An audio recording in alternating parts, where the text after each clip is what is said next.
Hey everyone, welcome back to the Push Pace Podcast, officially Season 2. I know the podcast, they disappeared for a while, but we are back in action with episodes that are going to not only help push us towards a better and happier us, but really, instead of me just talking to you, talking about stuff that I cover in a lot of my videos, really reaching out to others and gaining that knowledge and experience from a different perspective to help us push ourselves towards better, happier versions of ourselves. So a lot more guests here to come for Season 2.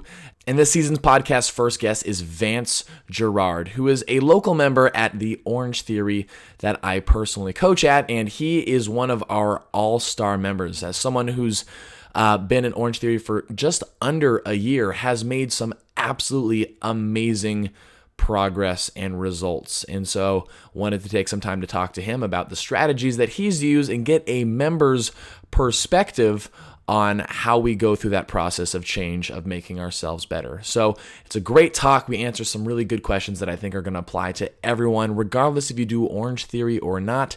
I think it's going to be a great talk that you're going to enjoy. But we'll get right to it. Push Pace Podcast, Season 2 with Vance. Here we go. These benches are a little awkward. All right. Well, Vance Gerard.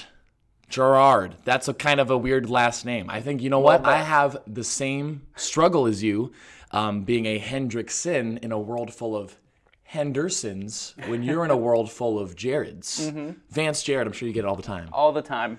Even written in emails, even though my it's email still has right my there. name in it. Yeah.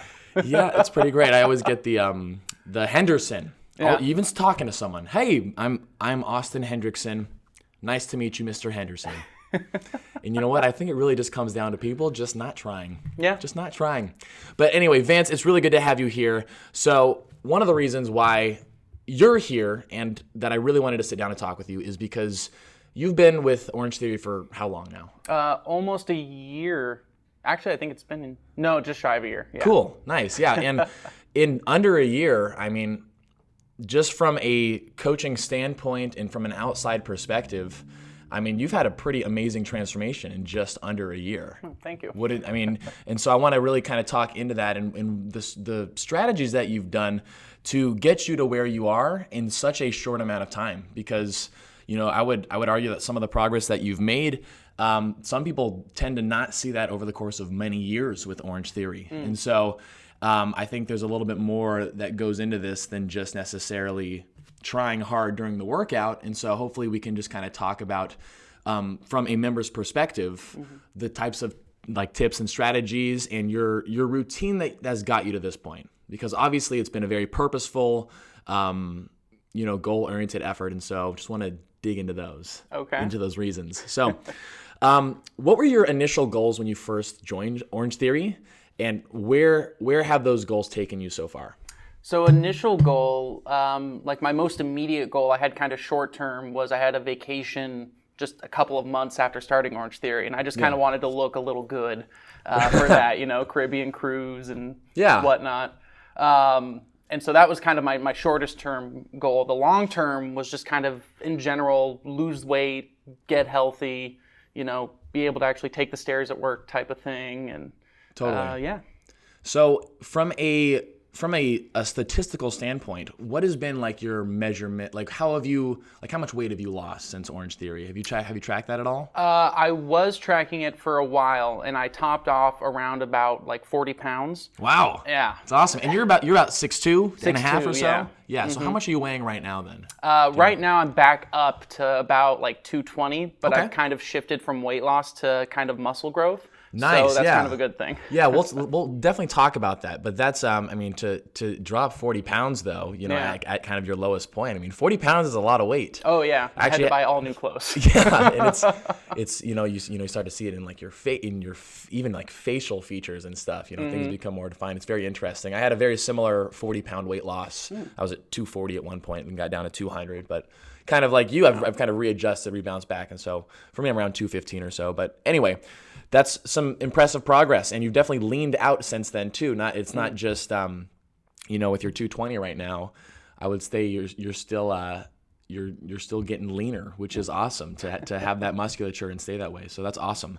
So I want to ask, what was your previous fitness and exercise background before Orangetheory? I basically had 11 years of kind of sitting on the couch and nothing. I had maybe like a semester in college where I like would go to the fitness center every once in a while because it was new and it was shiny and that was kind of the thing to do. But before that, all I really had was I played football in high school. Okay. And injured myself in high school. And then from that point, that's kind of when I just stopped doing anything. Gotcha. Yeah. Was that like your senior year? Was that like your junior year? That was senior year. So fortunately, it timed out well that it didn't impact sports or anything. But yeah. You know, I think that's actually a really similar situation to a lot of other people as far as I think a lot of people they've got their sport or their activity that they do in high school. And then all of a sudden we kind of get into the groove of college and, you know, settling into careers too. And then we just kind of sit around for a while. Yeah. So you would say that the vacation was your first initial, like, I need to get back into it. Absolutely. After all those years. Yes. All right. Well, it's definitely taken you a long way. So what would you say have been what were the biggest challenges when you first started getting like into it? Like when you first really started getting into your routine? I mean, getting into it's the hardest part. Just day one is the absolute hardest part. Convincing yourself that it's the day to start, you know. But once, you know, I started going, I'd say the challenging thing was just not giving into excuses to stop, you know, telling myself, well, I told myself today was a workout day, you know, so I'm going to go work out today, and not giving into, well, I'm sore, well, I'm tired, well, you know, I'd rather be doing this, whatever, and keeping myself accountable to the things I told myself I was going to do. Because I'm really good at giving into excuses. I'm really good at finding them. You know, I think we all are, and I think having that self accountability and like that like being honest with yourself of, I told myself I was going to do this, so I'm going to do this. I think that's an important strategy to not only like keep you on track, but also just builds like good character for other things in life outside of fitness too. You know, deadlines for work or things like sometimes you just got to bust down and do what you got to do. How freaking sore were you for those first couple weeks though? Oh, so sore, so sore. And after the first workout too, I didn't believe them. They told me I would be extremely sore the next day, but I felt kind of good after the first one. They're like, don't come tomorrow. I'm like, no, I feel good. They're like, don't come tomorrow. And they were right. I did not come. It was a good call. Now, would you say like your soreness level from workouts tended to taper off as you kind of went along? Or would you say you were like every workout you'd wake up the next 2 days you'd be like, oh man, I'm still really feeling it? I think it definitely started to taper off, but then I would kind of find opportunities to push myself in different ways and kind of get the soreness back. Yeah, and I was kind of happy about that though. It's like, okay, I'm sore again. That means I'm trying harder, you know? Yeah, totally. Yeah. It's a good indicator. So what was your so you were, I mean, consistency I think has really been your name of the game as far as like workouts per week. How many when you first started, what was your workout schedule like? I think I started off with about, it was just 2 to 3 days because that's really all I felt like I could manage. Yeah. Because I was also coming back from a hip surgery, so I really wanted to ease into it. Totally. Smart move. Yeah. Smart move. I think my doctor appreciated that. And then I just, the closer I got to vacation, the more I pushed myself into 4 to 5, 5 to 6, and then 1 week I did 7 days at Orangetheory, and then I said never again. Can't do 7 days in a row. Yeah. So hard. So let's talk about that for a second because, you know, I'm sure you've heard from a lot of the talks that I give classes that I'm definitely not an advocate of like necessarily 6-7 days a week. How would you say, like, what was your body feeling like on those days 6 and 7? Like, was it just pure soreness? Was it just feeling tired when you got up, or was it in the workout? Like, what did it feel like to really push like that? After day 6, so workout day 6, I definitely was feeling a little restricted in my ability to do things. I definitely felt extremely sore afterward. After day 7, I just felt sick. Yeah. Like legitimately sick. Yeah. So I slept for like a whole day after that. Wow. It's an intense week. And you know, it's just one of those things is that's when once we see a lot of people get past the 5-day mark is where we start to see the performance decline. And that's one of the tricky things as coaches to kind of help manage is, you know, we're always like, we're going to try to push as hard as you possibly can. And if we're pushing as hard as possible for that many days in a row, it definitely becomes harder to continue to perform and improve. But it sounds like that 7-day week was like a one and done deal. Yeah, not doing that again. Yeah. And so what's your current routine like right now? Because you mentioned you've started to add in some resistance training. So what was the inspiration behind that? Or like what point did you get to where you're like, okay, I've lost like the body weight I want to lose. So after the vacation, I wanted to give myself another goal because I was like, if I don't have anything to work toward, I'm kind of worried that I'm not going to stick with it. So I signed up for a Spartan race, ran my first Spartan race. How was it? It was fun. It was I saw lot some of pics. fun. Yeah. But I failed several obstacles. And you do, 30 burpees per failed obstacle. So I was like, well, I want to do another Spartan race, but I definitely want to do less burpees. And so I saw strength training as kind of the key to doing better at that. So I've altered my routine to it's about 3 to 4 days of Orangetheory a week, 3 days of lifting. Nice. And yeah, so that's still 7 days, but without the intensity of Orangetheory. Totally. My body feels a lot better. Weight training it's definitely it's a totally different focus than Orangetheory. Totally different mindset and like fatiguing in different ways. You know? There's something different about weight training where you're not necessarily huffing and puffing the whole time compared to unless you're doing like a bunch of lunges or heavy squats or something. But anyway, well, that's cool that you found a routine. So you've done, how many Spartan races have you done since your first one? You've done 2 now, right? I've done 2 now, and I'm doing my first super a week from today. Cool, exciting. Yeah. Nice. So you're enjoying that Spartan environment. And oh yeah, cool. It's a lot of fun. That's great. That's cool. Okay, so what about, so we know that, this workout is very effective. It's a good way to kind of just get, kind of show up, you're told what to do it. But what about your lifestyle habits outside of the workout space? How would you feel those contributed to your success as far as like how your body and mindset have changed? How much? Like, are you sleeping better? Are you sleeping more?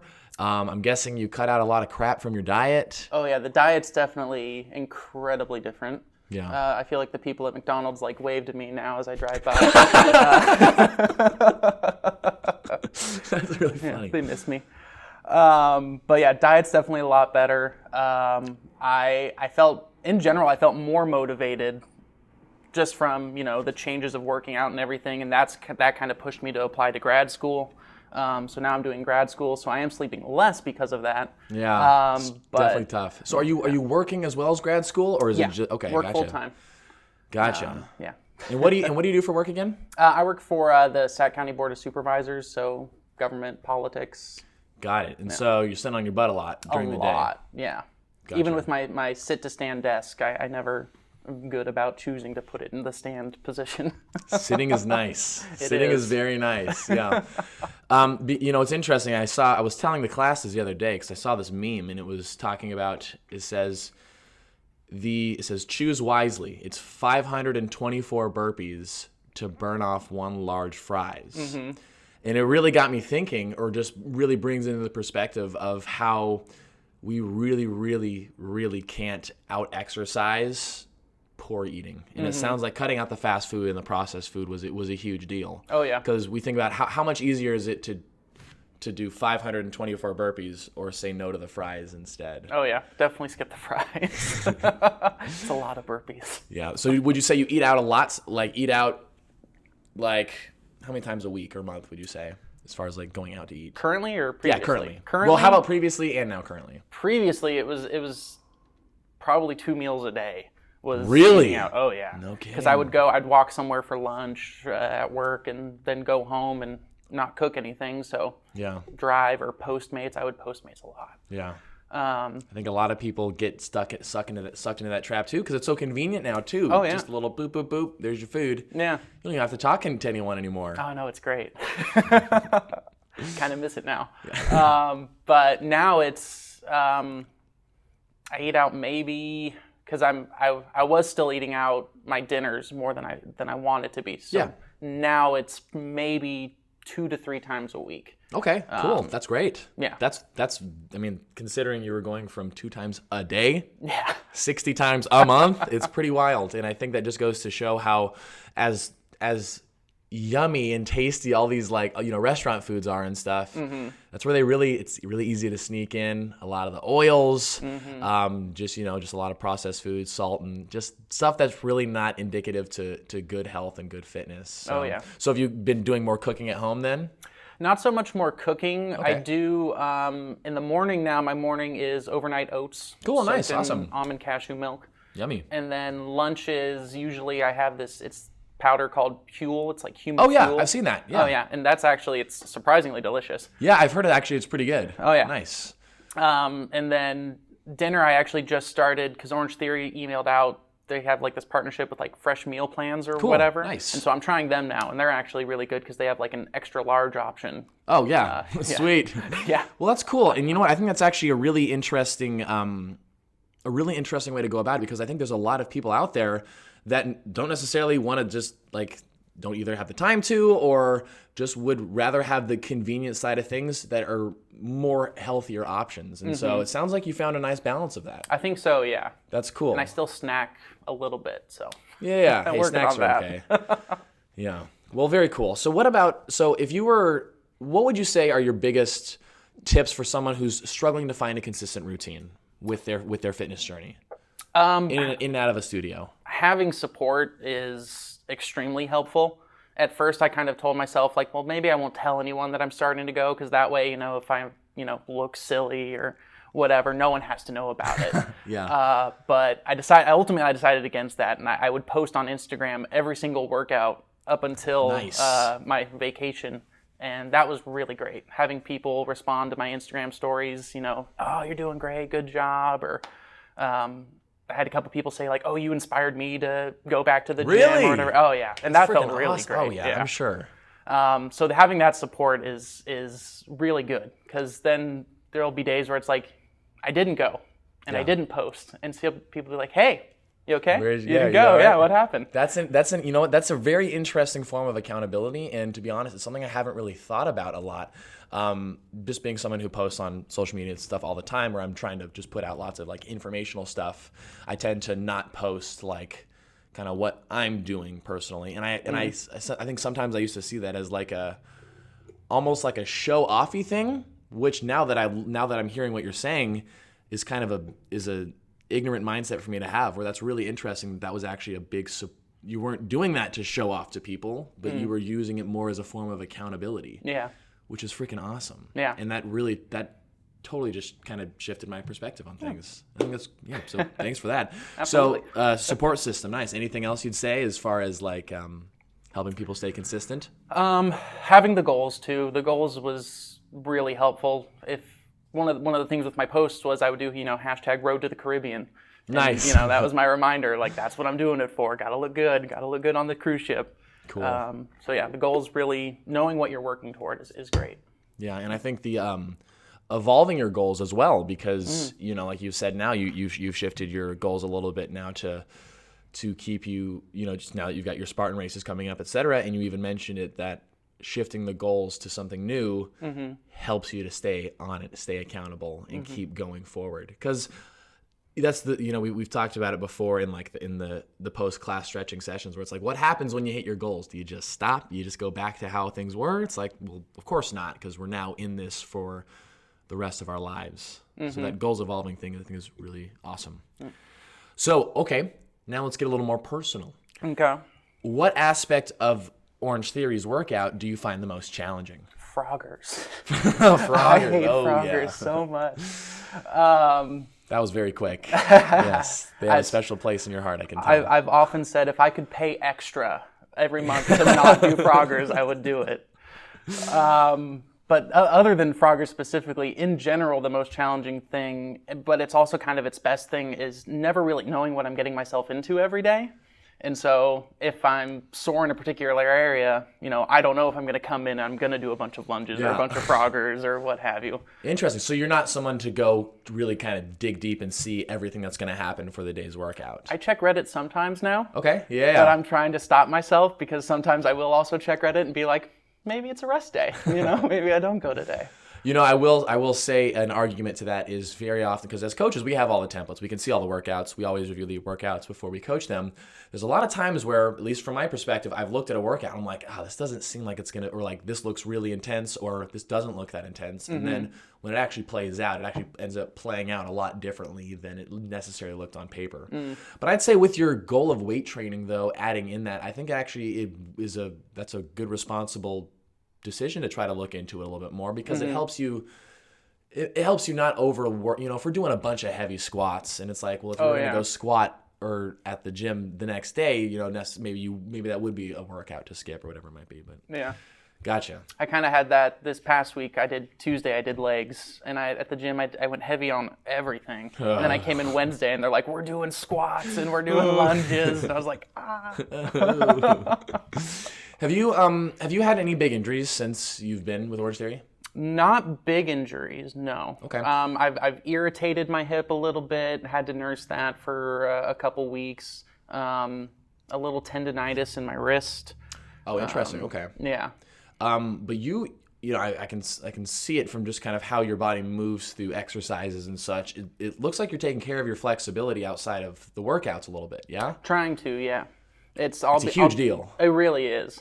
And especially when I'm like sore, it's like, okay, I'm going to stretch. I need to do it. And I'll be at work and people walk by my office. They'll be like, what are you doing? I'm stretching. Don't worry about it. That's cool. And especially I could just say, just as bigger, taller guys too, we just have that much more wear and tear on everything with every step on the treadmill, with everything. So good to take care of that. Oh, definitely. And foam rolling is huge. Nice. Do you foam roll before or after workouts usually? Usually after. Cool. Before I do the little massage gun. Yeah. That's been great. Yeah. That's been cool. And I know the front desk staff team really appreciates you letting them borrow that as well. Oh yeah, absolutely. I don't mind sharing. Such a nice guy. Okay, cool. So now this is a question I've been curious about. What drew you initially to the Orangetheory environment compared to just a very traditional gym setting? Because that's a huge, it's very clear that our membership is primarily female. A lot of guys tend to shy away from the group class setting. But you kind of came in, got right into it, and have just been going strong with it since. So what really drew you to that? There was two things drew me to it. One was kind of knowing myself and thinking back to high school when I really needed to be in the weight room and I really needed to be training in the off season, and I just didn't. I knew I wouldn't hold myself accountable if I just showed up to a gym and it was like, okay, do stuff, lift heavy things, run on a treadmill. I knew I wouldn't do it right.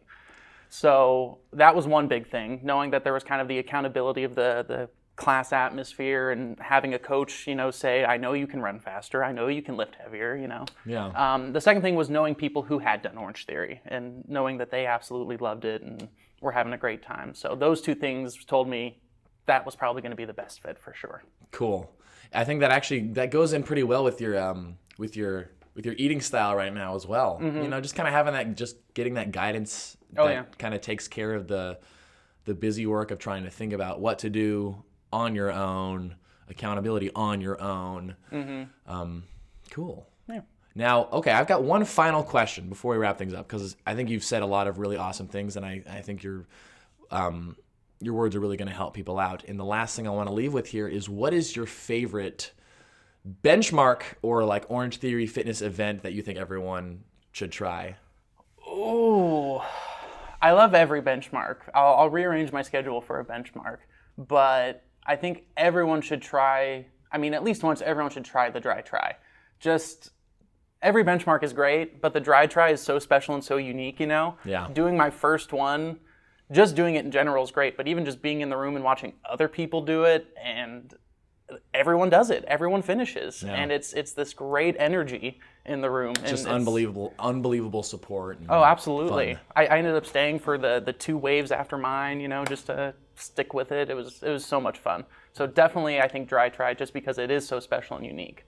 But other than that, the 200-meter row is a lot of fun. Nice. It's a really fun benchmark. What is, do you know off the top of your head your max watts you've seen on the rower? 836. 836. Woo!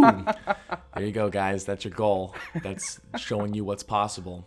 Yeah, man, rowing's come a long way. That's for sure. It's been fun to to kind of see you just go through this journey and see it happen in, again, less than a year, you know, and just a big kudos to you and your accountability for getting yourself in consistently, making the lifestyle habit changes that you needed to. And I'm glad it was able to spark like your journey into grad school. And you're how old now? 30? 29. 29. Sorry. It's okay. Whatever. I'm holding off 30 as long as I can. When's your birthday? October. Okay, you got time. Yeah. But point is though, still, it's like, you know, the whole life ahead of you know, yourself, myself, etc. Lots of cool experiences to come for sure. Oh yeah, and I'm loving it. I'm super thankful to have been to be a part of your journey too. So thanks so much for coming on the podcast. And it was a lot of fun, man. Yeah, thanks for having me.